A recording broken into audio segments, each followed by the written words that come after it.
Mode F, c'est le balado qui donne la liberté aux photographes audacieux comme nous d'assumer leur désir d'avoir une entreprise profitable dans laquelle ils vont s'épanouir. On veut célébrer les succès et l'abondance des talents d'ici, inspirer avec humour et confiance, et te prouver que tout est possible. Allô, c'est Cathy Lessard. Et Annie Simard. Prépare-toi à popper le champagne. Allô, bienvenue à Mode F, on est content de te voir. Salut Annie! Allô Cathy! Et là, je dis voir parce qu'on s'habitue toujours pas, on est devant la caméra. Un jour, on va en revenir. Mais ça sera pas cette semaine. Non, cette semaine, on capote encore. Hey! Mais on capote aussi de se voir en vrai, tu sais, oui. d'échanger, c'est plus fluide. On le répète qu'on a enregistré toute la première saison, chacune de chez nous. Oui, sur Zoom. Ben oui, on se voyait, c'était correct. Mais là, il faut qu'on se mette cute, on se voit en vrai. On a été dîner avant, manger une pizza. C'est ça, c'est la vraie affaire, là. C'est comme un gros Dolce happening Vita. de notre semaine. Et de notre mois, parce qu'on va se voir une fois par mois pour enregistrer ces beaux épisodes-là. C'est vrai. Puis aujourd'hui, on parle d'un sujet chouchou, parce que toi et moi, on en donne, mais on aime beaucoup en recevoir aussi. Fait que là, est-ce que tu as deviné de quoi je parle? Des massages. Oui, mais c'est pas ça. Non. On vous donnera pas de massage aujourd'hui, mais on va parler de formation. Oui. Vous le savez, on s'en cache pas. Annie et moi, on est rendues des formatrices aguerries. Moi, j'ai décidé de dire ça. Hein? On s'entend qu'on a une belle expérience derrière nous, mais le fait de vouloir donner de la formation, c'est né du fait qu'on en a beaucoup reçu. Oui. Donc, aujourd'hui, on ne vous parle pas nécessairement du fait qu'on en donne, mais du fait que qu'est-ce que ça nous apporte, qu'est-ce que ça offre la formation, comment on trouve une bonne formation aussi.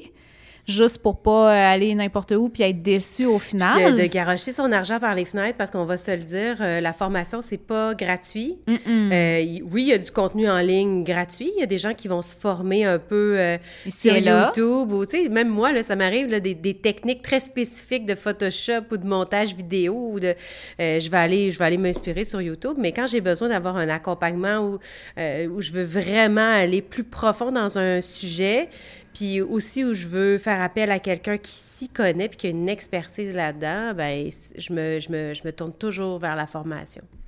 Annie, j'aimerais ça savoir comment ça a commencé un peu ton cursus d'aller chercher de la formation en photo. Ça a été quoi ta première formation? Ma première formation... Écoute, à l'époque, par Internet, il y a une plateforme qui s'appelait... Je pense qu'elle n'existe plus, ou en tout cas moins. Creative Life, je sais pas si ça dit quelque chose. Ça existe encore. Ça existe encore, ah, oui. OK, bon. Il y avait vraiment beaucoup de présentations, là, des week-ends complets où c'était live, où tu pouvais poser des questions, puis si tu voulais l'écouter en rediffusion, il fallait que tu l'achètes. Fait que j'ai acheté comme vraiment plusieurs formations sur Creative Live à l'époque. Je les ai consultées longtemps et tout ça. Mais ma vraie grosse première formation, après avoir suivi celle du club de photos de Beauport. Non, mais, on les salue! Non, mais je la diminue vraiment pas, parce que cette formation-là, ça a été comme mon cadeau de Noël, je pense, ou mon cadeau de fête de mon chum, parce que je faisais un peu de photos pour vraiment le plaisir avec un petit Olympus, mais ça l'a ouvert une porte de connaissances, de techniques. Je comprenais pourquoi, quand je tournais des boutons sur ma caméra, il y a des affaires qui se passaient. Donc, j'ai pu comprendre vraiment. Fait que, initiation à la photo numérique dans un club photo, ça a commencé comme ça. Mais après ça, le deuxième plus grosse formation que j'ai faite, c'est à Toronto, avec Jerry Guinness, un grand photographe australien qui habite maintenant aux États-Unis.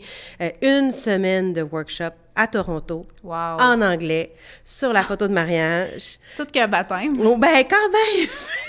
Quand même! Mais mon anglais n'était pas au niveau qu'il est aujourd'hui, donc ça me demandait comme le double de concentration. En même temps, tu sais quoi, je pense que c'est un cadeau mal emballé, parce que j'ai tout saisi, je pense, de la formation, puis ça m'obligeait à être très, très concentrée sur ce qu'il disait, puis à prendre beaucoup de notes, puis à pas être genre « Oh oui, c'est correct ». Non. Puis badiner avec les gens autour de toi. Il fallait que je sois vraiment très focus. Alors, et j'ai appris plein de choses, là, puis on parlait de plein d'affaires en lien avec la photo de mariage, des choses que j'applique encore même aujourd'hui.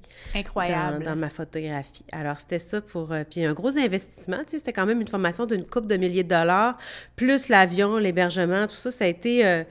mais à ce jour, c'est encore l'un des investissements dans mon entreprise qui a été le plus profitable. Toi, Cathy, ce serait quoi? Hey, écoute, moi, je me souviendrai toujours. C'est une photographe de mariage, puis là, j'ai de l'air bête, mais je me souviens plus de son nom de famille, mais elle s'appelait Annie. C'était... mais c'était pas toi. OK! Non!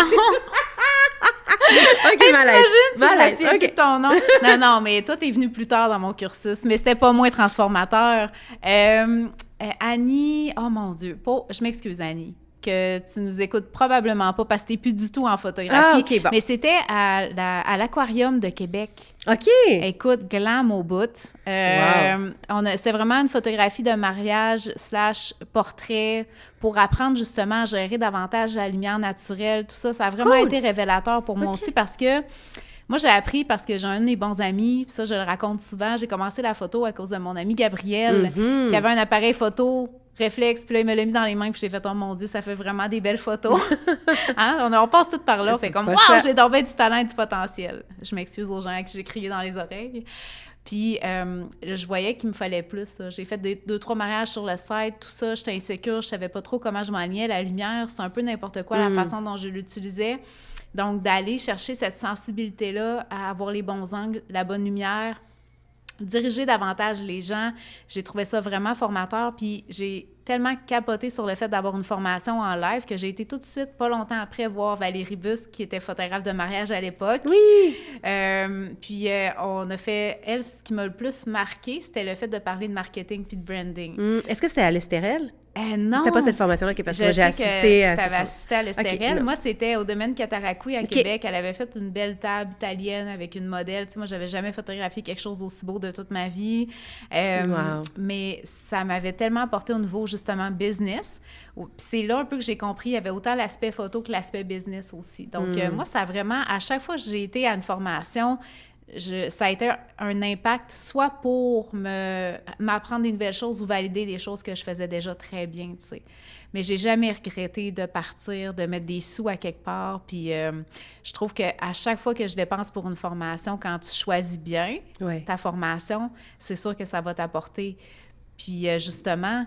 Qu'est-ce qu'on a à regarder quand on choisit une formation? Qu'est-ce qui c'est important à avoir en tête? On a parlé il n'y a pas si longtemps, là, à la fin de l'année 2024, d'objectifs ou de trucs sur lesquels on devrait travailler pour l'année à venir. Moi, je pense que quand ça résonne avec l'un de ces éléments-là, sur lesquels tu as de la difficulté, ou, tu sais, c'est sûr que je te dirais pas, Cathy, va prendre un cours sur comment bien diriger les gens, parce que c'est clairement pas une lacune pour toi. Ça va. Non, ben c'est ça. Il faut se poser des questions sur, c'est quoi les piliers de notre entreprise? Ça peut être du côté de la gestion de l'entreprise, ou du marketing, ou de finances, ou peu importe. J'ai suivi un cours l'hiver passé sur QuickBook, tu sais, la comptabilité. Miam, miam. C'est moi qui l'ai dit. Mais tu sais, c'est ça, j'avais envie d'en savoir un peu plus là-dessus parce que c'était quelque chose sur lequel j'avais plus de difficultés. Fait que quand ça résonne avec un point sur lequel tu te dis « Hey, moi, là, l'année prochaine, j'aimerais ça travailler sur ça » ou « J'aimerais ça amener mon art à tel endroit » ou « J'aimerais ça produire des images un peu différentes puis dans ce style-là », ben c'est là où là, les antennes vont partir puis vont aller un petit peu à la recherche de « Oh, je vois passer une formation, je vois passer quelqu'un dont le travail m'inspire. » Puis, hey, cette personne-là donne une formation directement en lien avec un besoin que j'avais déjà nommé, que c'est pas un besoin que je viens de me créer dans les 60 dernières secondes. T'as pas le FOMO, t'as pas la pression d'acheter, sinon ta place est perdue à jamais. Non, ben... Faut pas que ce soit ça.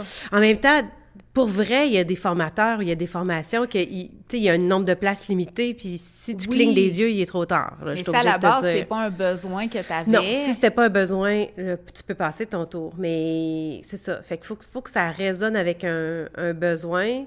Puis si tu penses, si tu sais à l'intérieur de toi que ça va remplir un besoin, puis je t'inviterais même à contacter le formateur si tu as des questions, si t'es pas... Parce que la plupart du temps, tu sais, il y a un peu de documentation, il y a un site Internet, ou il y a est-ce que c'est vraiment pour moi, cette formation-là? Tu sais, tu peux lire quand même tout ce qu'il y a d'indiqué, mais si tu n'as pas la réponse à ta question, gêne-toi vraiment pas pour écrire au formateur pour dire « Hey, moi, là, tu sais, tu donnes une formation sur...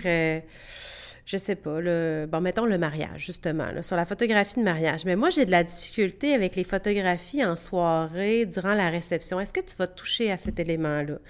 Puis là, si le formateur est honnête, va te répondre « Hey, c'était pas prévu parce que tout ce qu'on va faire comme contenu, c'est dans l'après-midi, il fera pas noir, on pratiquera pas vraiment ce qui se passe en soirée. » Ben, tu sais que ça répondra peut-être pas exactement à ton besoin. Tout à fait. Ouais.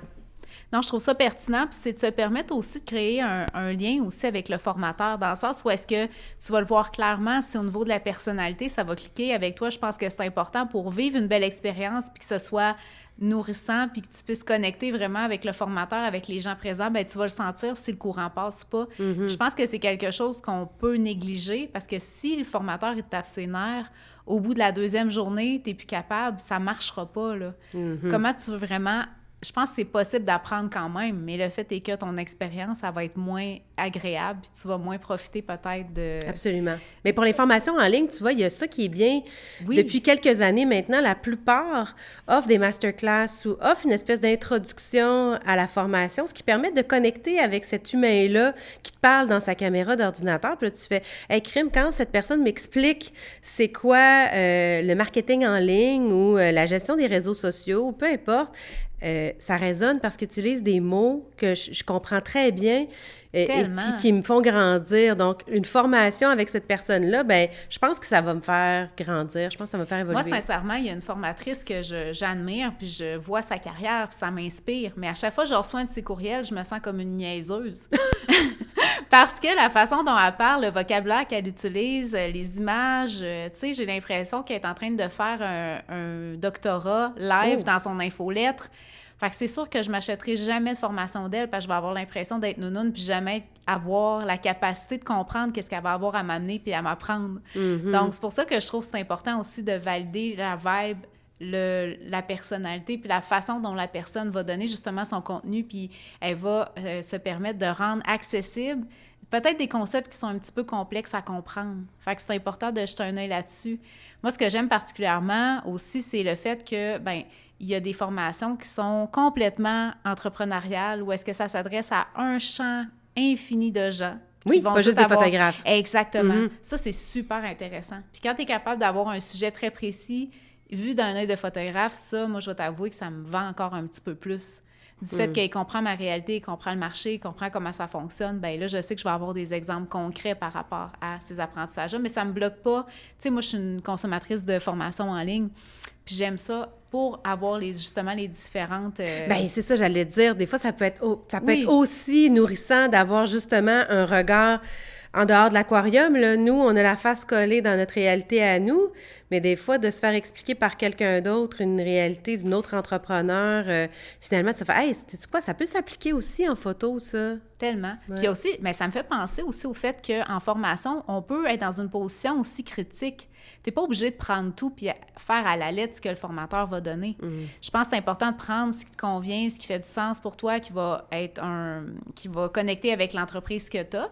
Mais tu sais, comme quand on avait fait une formation ensemble à San Francisco. Oui, non pas à San Francisco, à Los Angeles. À Los Angeles, excusez, je pensais international. Oh my God. Mais il y a des choses que notre formateur, c'est Esteban Gil, tu sais, qu'on admire toutes les deux, puis il y a des choses qu'il a apportées que ça nous a comme fait un... Ben voyons, fais pas ça comme ça. Tu sais, l'exemple de le jour du mariage, nous, on est hyper impliqués, puis on va mettre la boutonnière, si on voit qu'il rush, puis lui, il était comme, non, je les laisse faire. Moi, je documente le moment, puis, tu sais, c'était pas du tout dans notre approche, mais ça nous a permis de réfléchir, puis de se remettre en position de penser, est-ce que il y a lieu peut-être de faire les choses différemment. Puis finalement, ben, on l'a mis un petit peu de côté, ce conseil-là. Tu sais, pour lui, c'était sa façon de faire, puis de voir les choses, puis nous, on est comme encore dans le désir de faire vivre la belle expérience à notre monde, tu sais. Ouais. Fait que je trouve que c'est intéressant quand même parce que ça nous apporte un peu un regard différent sur ce qu'on fait nous, puis ça nous apporte le regard de l'autre aussi. Je trouve ça vraiment nourrissant à ce niveau-là. Absolument. Puis si on parle maintenant du cadre financier, parce que s'installer pour suivre une formation, ben c'est rarement gratuit, là, à moins d'aller chercher ici et là grappiller des informations sur Internet. Tu dirais... Dans les critères d'analyse pour toi d'une formation, quand tu regardes le prix en bas, qu'est-ce qui te fait dire « oui, j'embarque » ou « non, c'est trop dispendieux » ou « c'est pas assez dispendieux, donc la valeur perçue aussi, là, tu sais, une formation pas chère, des fois, ça a l'effet inverse, ça peut te rebuter pour te dire, hey, moi, 25,99, je suis pas sûre, je vais aller chercher... Bien, moi, je me méfie de justement, tu sais, les formations à 17, 18 29 pour une masterclass, là, je sais très bien que c'est un funnel pour me vendre une formation ou un accompagnement qui est plus cher après. Je suis pas nounoune. Je connais les tactiques de vente. Je travaille avec des tu sais, j'ai des copywriters comme amis, tout ça. Je sais très bien que c'est souvent un produit d'entrée. Fait que si jamais je veux quelque chose de plus poussé, de plus complet, je me doute que ça ne répondra pas à mon besoin, mais ça se peut que tu aies besoin juste d'une saucette dans un sujet, exemple le SEO. Là. Ouais. Peut-être que tu as besoin juste d'une petite formation qui va te donner quelques informations que tu vas implémenter pour l'instant, puis ça va te satisfaire amplement, puis ça va faire la différence pour toi. C'est juste que si tu as l'intention que ça change complètement ton entreprise de A à Z, puis on te promet une formation complète sur le SEO qui va te mettre premier rank dans Google pour 17 $, là, la promesse, elle n'est peut-être pas réaliste par rapport au prix. Quand c'est trop beau pour être vrai, c'est généralement... Exactement. Tu sais, le fait, est-ce que c'est en justement virtuel ou en personne? C'est sûr que la valeur perçue va être différente, mais tout est dans le regard des gens qui regardent la formation. Si je vois le message puis ça répond vraiment à mon besoin, à comment je me sens, quel problème ça va résoudre, puis ça résout mon problème très clairement dans les promesses d'achat, ben je vais me permettre d'aller puis d'investir parce que c'est vraiment ça que je veux dénouer ou c'est ça que je veux apprendre. Mais entre toi puis moi, ça, c'est une chose aussi. Si une formation ne promet pas un remboursement, si tu n'es pas satisfait, moi, ça, c'est un autre petit red flag. Tu sais, dans le sens où est-ce que il y a la plupart des gens qui font des formations en ligne, il y a une promesse de, justement, si tu fais les modules, puis si tu travailles, il faut qu'il y ait des preuves comme quoi tu as avancé dans ta formation. Fais pas juste t'abonner, aller prendre le contenu puis demander un remboursement. Tu es une personne croche et pas honnête. Je t'aime pas. Ceci étant dit, si vraiment tu as fait le ABCDE d'une technique qui te prouve qui te promet d'avoir 10 000 followers de plus sur Instagram, puis tu arrives au bout de la formation, tu as tout fait comme c'est montré, puis tu as genre 3 followers de plus, ça se peut que la formation était mauvaise, tu peux demander un remboursement, puis moi, je me gênerais pas à ce niveau-là, tu sais. Ouais. Mais moi, ça serait ça mon critère, de voir la valeur, qu'est-ce qui est promis versus combien ça coûte, tu sais, ça peut nous envoyer un signe. Puis c'est de voir aussi selon ton budget. Tu sais, toi, au niveau de l'entreprise, comment tu vois ça, l'investissement en formation? Tu penses-tu un barème? Bien, je pense souvent parce qu'il y a des standards dans l'industrie, hein? Je sais pas si tu savais. Non, je savais pas, vas-y donc. Le gouvernement incite, pas juste incite, impose les entreprises qui ont une masse salariale de 2 millions et plus, ce qui n'est pas notre cas. Bon. Mais quand même. Intéressant. Non, mais ça donne une idée, parce que c'est sûr qu'une masse salariale de 2 millions, tu as un chiffre d'affaires en conséquence et tout ça, tu as plusieurs employés. Oui, tu as plusieurs employés. Mais le barème, c'est 1% de ton salaire, mettons, ou... Mais je dirais pas chiffre d'affaires, parce que dans ton chiffre d'affaires, peut passer bien des dépenses, puis il peut t'en rester vraiment pas beaucoup, là, mais on va dire de ton salaire. Commençons avec ça. Fait que 1% de ton salaire devrait être réinvesti en formation aux employés. C'est la loi pour les entreprises, comme je te disais, qui sont un petit peu plus grosses. Donc, 1% de... Ben, c'est pas tant, là. Si tu gagnes 75 000, mettons, là, c'est même pas 1 000 $. Fait que, tu sais, c'est très réaliste de penser que tu peux investir un certain montant par année pour la formation. Fait que, tu sais, moi, je pars souvent avec ça, mais de toute façon, je me donne une enveloppe annuelle, tu sais, qui pourrait tourner autour d'un 2 000 $ de formation par année, sans, mettons, les transports ou si j'avais besoin de m'héberger ou tout ça. Mais je trouve qu'à l'intérieur de ça, je suis capable quand même de trouver mon compte. Il y a eu des années où je vais prendre des plus petites formations, puis il y a des années où je vais investir dans une grosse formation, puis je vais mettre de côté un petit peu les plus petites autour. Mais j'invite les gens aussi à aller... il y a plusieurs formations que j'ai suivies qui sont financées par Emploi Québec. Parce que vous êtes propriétaire d'entreprise, parce que vous êtes travailleur autonome, vous pouvez accéder à des formations qui sont la plupart du temps en ligne, puis qui vont, par exemple, traiter de marketing, de SEO, c'est ça, de référencement en ligne, réseaux sociaux, LinkedIn. Des fois, juste une petite formation là, de 4 mardis durant un mois, en soirée. C'est donné dans des cégeps, tout oui, ça, exactement. Puis les centres locaux d'emploi. Oui, exact, c'est ça. C'est donné par les cégeps, c'est super facile. Puis cette formation-là, mettons, au total, là, va peut-être durer 12 heures, va te coûter 27,50 $. parce qu'elle est financée par Emploi Québec. C'est trop cher. Parce qu'en réalité, elle vaut peut-être 185 $, tu sais. Donc, allez explorer ça. Puis souvent, moi, je m'inscris au moins une fois par année là, à des petites formations que je vais passer où je me dis, c'est ça, justement, la formation QuickBooks, c'était financé par Emploi Québec. Je vais me former un petit peu en comptabilité, c'est de comprendre c'est quoi les grandes lignes de QuickBooks. Puis, une autre fois, j'ai suivi une formation SEO, puis site web et tout ça. Donc, c'est vraiment intéressant. Puis, ça coûte pas cher. Dans les différentes formules de formation, là, on parle de justement ces formations-là, plus courte durée. Quelle autre formule de formation qui est intéressante à regarder, que tu connais? Bien, dans notre domaine à nous de photo, bien, c'est sûr qu'il y a les workshops. Alors, les workshops, c'est les ateliers en personne. Un workshop, habituellement, c'est en personne. C'est 1 journée, 2 jours, 3 jours, ça peut être 1 semaine, où il y a plusieurs contenus qui vont être traités généralement dans ce cadre-là. Le workshop va avoir un thème, donc sous ce grand toit-là du thème peut avoir plein de sous-ateliers. Là. Je l'ai donné durant des années dans le Sud avec Geneviève Albert, où on parlait de mariage, portrait, boudoir. Donc, durant la semaine, il y avait des formations qui étaient étalées durant un petit peu toute la semaine. Pas à tous les jours, toutes les journées complètes, mais des fois une demi-journée. Formation là, Formation à laquelle j'ai participé, puis c'est là qu'on s'est connus. Ben voilà, tout simplement. Oui. Mais, donc, workshop en personne.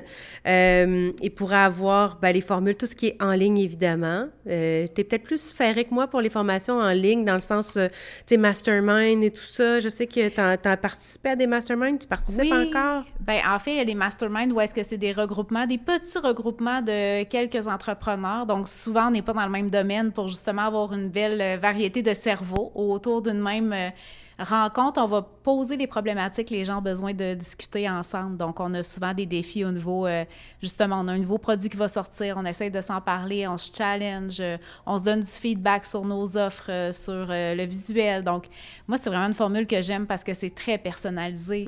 C'est vraiment axé sur la résolution de problèmes aussi, puis le fait d'avoir une unité parce qu'on est soudés ensemble, parce qu'on se connaît, puis on est 6 exemples. Donc, ça fait en sorte qu'il y a de l'espace, il y a de la place pour tout le monde. Tandis que tu as d'autres accompagnements, style membership, où est-ce qu'il y a peut-être 1 à 2 rencontres par mois, une avec un thème, une question et réponse, mais il y a des bons groupes de gens. Il y a du volume, oui. Il y a du volume. Donc, on est peut-être 30, 40, 100 autour d'une même rencontre. Fait que c'est sûr que ça, c'est un peu plus... c'est moins personnalisé, mais ça peut être intéressant parce que souvent, c'est accessible à moindre coût. Fait que si tu ne cherches pas nécessairement de la personnalisation puis du feedback, ça peut peut-être répondre à ton besoin, justement. Oui, te poser une question dans un chat. Oui, il y a des chats, il y a des gens qui se répondent et tout ça, mais tu n'as pas de l'accompagnement individuel en un. Tu as aussi la formule style cohorte d'un thème ou d'un sujet précis X. Donc, ça peut être une formation, exemple, sur la création d'un cours en ligne, ou est-ce que tu as une formule à répéter, tu as quelque chose à apprendre, une espèce de processus avec des rencontres de groupe, justement. Fait que c'est une formule un petit peu plus réduite, mettons 15-20 personnes. Synchrone, donc il faut que tu sois là à chacune des rencontres. Exactement. Fait que c'est sûr que ça, c'est super intéressant aussi s'il y a quelque chose de précis. Tu sais, ça pourrait être un cours sur comment construire toi-même ton site web. Là où est-ce qu'il accompagne une 20aine de personnes. Donc, on n'est pas dans le personnalisant encore là, mais ça permet d'avoir accès à des experts à moindre coût. Mais c'est quand même un petit peu plus coûteux qu'un membership, on s'en cache pas. Oui. Puis, tu as la version aussi accompagnement 1-1. Donc là, tu as plein de possibilités. Puis moi, ça, c'est une des choses qui me fascine puis que je trouve beau d'Internet, c'est que tu peux admirer, exemple, moi, une photographe que j'admire en Australie, puis je pourrais avoir du 1-1 avec elle. Mais c'est très onéreux parce que tu as la personne en entier pour toi pour répondre à tes questions pendant 1 heure, 2 heures, 3 heures. Elle regarde tes choses, ton travail, tout ça.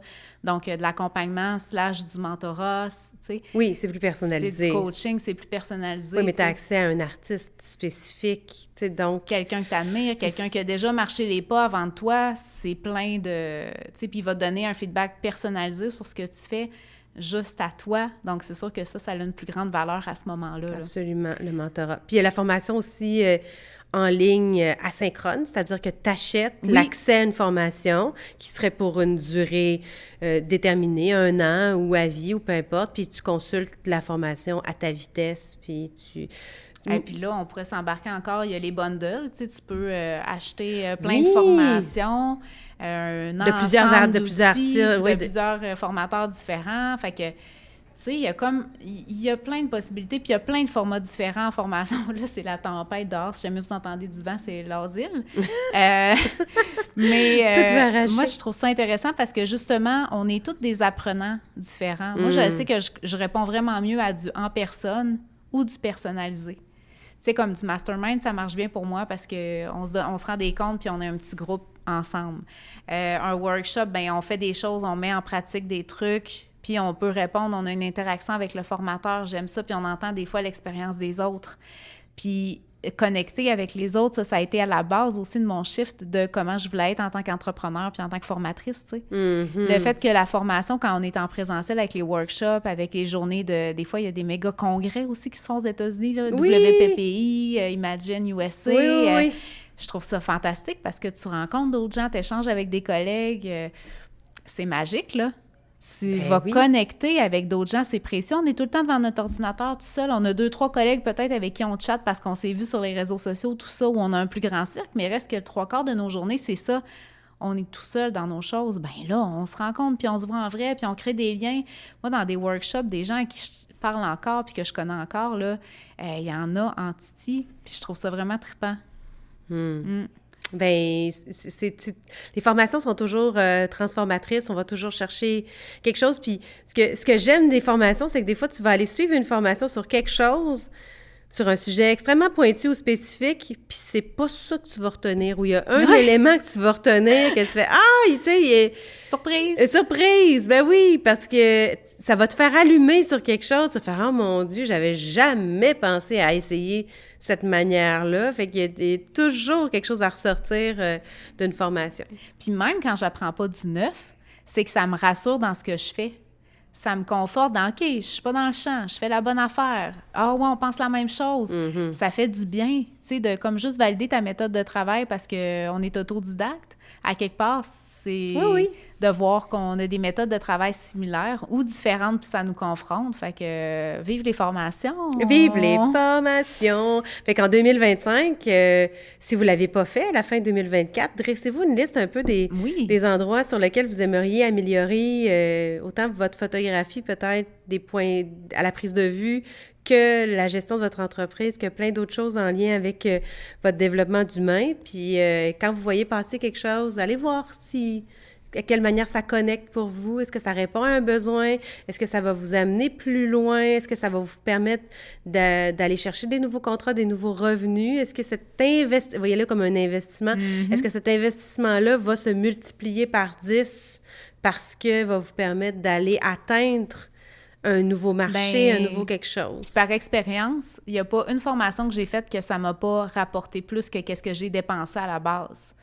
Tu sais, dans le sens où est-ce que ce soit personnellement au niveau de ce que ça me nourrit, ça m'a apporté, mais même au niveau de mes revenus, je trouve qu'une entreprise qui croit en elle, tu vas investir en ton entreprise, tu vas investir en toi parce que tu crois en toi, puis c'est ce qui fait qu'au bout de la ligne, tu es capable d'aller de plus en plus loin puis de faire avancer ton entreprise, là. Je te dis pas que c'est essentiel à 100%, mais moi, je suis vendue côté formation, puis c'est ce que j'ai remarqué pour ma part. C'est qu'à chaque fois que j'investis, j'ai pas eu peur de perdre de l'argent. Au contraire, j'ai juste vu de l'argent qui est revenu par la suite. Là. Puis là, on parlera même pas de tous les témoignages qu'on recueille en tant que formatrice aussi. Tu sais, on est à même de constater que ça change littéralement des vies, on peut-tu dire ça? Mais ça transforme des gens positivement, puis ils voient un avant et un après qui est net, clair et évident, là. Fait que ça aussi, c'est nourrissant. C'est incroyable, ça.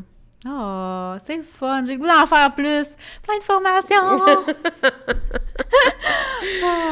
On va suivre ça pour 2025. On a des beaux projets de formation, toi et moi aussi, chacune de notre côté, puis peut-être ensemble aussi, hein? On le sait pas. On le sait pas. Mais là, on part pas de rumeurs parce qu'on n'a vraiment rien dans les cartons pour l'instant, sinon on sera honnête puis on vous le dirait. Mais on a tout le temps le goût de faire de quoi. Si vous avez des demandes, tu sais, c'est drôle à dire, mais moi, je vais OK, confidence, es-tu prête? Oui, je suis tout de suite. Entre nous autres. Premier workshop mariage que j'ai fait, c'est parce qu'il y a quelqu'un qui m'avait poké puis qui avait fait « Hey, tu fais ça, ton workshop mariage? » J'ai fait « Oui! » Ça, c'était mon premier. Le deuxième, c'est quelqu'un qui a écrit sur un groupe qui a fait « Ah, êtes-vous au courant des workshops qui s'en viennent? » J'ai vu ça, j'ai fait « Oui, le mien s'en vient, là, je le sors dans 2 semaines. » En fait que là, ça te donne un défi, go, on le fait. Ça te a pousse en bas de la montagne, genre. Toujours le besoin des gens qui font comme « Hey, tu donnes ça un workshop bientôt? » Puis je suis comme « Ouais. » c'est ce qui a fait que j'ai parti des workshops, sinon j'aurais... Ben écrivez-nous! C'était l'impulsion. Fait que si jamais vous voulez un workshop Annie et Cathy, il faut écrire. Yeah. Je sais pas ça du move qu'il fallait que je fasse. Il fallait regarder la caméra. Ben non, écoute, merci Cathy. On va conclure cet épisode-là là-dessus, mais c'est franchement intéressant, c'est toujours nourrissant. Et partagez-nous sur les réseaux sociaux les formations que vous avez suivies dernièrement. Qu'est-ce que ça vous a amené? Puis pourquoi vous aimez ça, vous, suivre des formations? Peut-être pourquoi vous aimez pas ça? Vous avez peut-être un problème ou en tout cas des blessures d'enfance en lien avec la formation qui font que vous vous tenez loin. Vous êtes « Hey, moi, j'ai fini mon secondaire 5, je ne peux rien savoir de l'école. » Bien là, je sais que t'as fini, mais comme j'aurais juste un petit dernier détail à dire. Vas-y! Bien, souvent, la plus grande frustration que je vais voir, exemple, dans un workshop, puis c'est là où est-ce que je trouve que c'est important de manager les attentes de plus en plus, c'est le fait qu'en workshop, souvent, on n'a pas nécessairement toute la place qu'on aimerait avoir pour prendre des photos. Oui, oui, ces fameuses attentes. Moi, à chaque fois, j'ai le cœur qui saigne un peu parce que je sais qu'il y a des gens qui sont un peu déçus parce qu'ils n'ont pas eu assez de temps de photos, là. Mais il n'y a pas un workshop auquel j'ai assisté où j'ai vu que les gens étaient complètement satisfaits puis rassasiés de prendre des photos, là. Bien, c'est sûr, parce que là, c'est beau, le décor est beau, puis c'est sûr qu'il y a toujours quelques élèves, là, il faut que cette formation-là soit rentable, donc on ne peut pas faire ça juste pour une personne, à moins que ce soit une formation privée ou un coaching privé ou un accompagnement. C'est pas la même chose, exactement, donc il y a toujours, c'est sûr, cette ligne-là qui est super mince entre il faut laisser la place à tout le monde. Tu vas avoir ton moment, mais c'est... En tant que formatrice, là, tu sais, pour l'avoir vécu, c'est toujours déchirant parce qu'à chaque fois, tu fais comme « Oh, Julie, un dernier clic, mais là, il faudrait laisser la place à l'autre personne. » Tu sais, on se fait toujours un peu la police du temps. C'est un mauvais rôle qu'on a à faire, mais par souci d'équité, on n'a comme pas le choix de mettre ce chapeau-là, mais j'avoue que c'est quelque chose auquel il faudrait penser, tu sais, nos attentes pour qu'elles soient réalistes. Au pire, tu vas juste être agréablement surpris d'avoir plus de temps, exactement. Mais garde-toi juste ça se peut que j'aille pas beaucoup de temps. Au pire, en arrière-plan, là, même si t'as pas la shot centrée que... Tu sais que amuse-toi, des angles différents. Exactement. Des side shots, des behind the scenes. Plein de behind the scenes pour te rappeler de c'était quoi, le soleil, il est placé où, pourquoi le réflecteur naturel, il est où. Tu sais, justement, prends la photo, tout ça, documente cette affaire-là. Regarde le formateur travailler. Tu sais, moi, c'est la chose que j'aime le plus. À la limite, moi, dans un workshop, personnellement, j'aime pas tant prendre des photos, à moins que le décor soit incroyable, mais j'aime ça voir comment le formateur va diriger les modèles, va adresser justement les éléments de la table, place à quelle hauteur, dans quel angle. Moi, je veux dire, ça, c'est riche aussi d'apprentissage, là, mais ça reste mon petit cacamou en tant que formatrice. J'aimerais tellement ça qu'on ait comme 3 ans avec nos modèles puis nos setups, puis on n'a pas tout le temps ça, mais on s'organise au mieux. Je trouve que de fois en fois, on est vraiment organisé, puis... Ouais. On fait notre groupe possible. Merci, Cathy. Merci à toi, Annie. Bye! Merci d'avoir été avec nous pour Modef, le podcast pour les photographes qui célèbrent leur succès. On a hâte d'échanger avec toi. Retrouve-nous et abonne-toi sur ta plateforme de podcast préférée pour ne pas manquer le prochain épisode. On t'invite aussi à nous suivre sur Instagram à ModF Podcast. Cheers!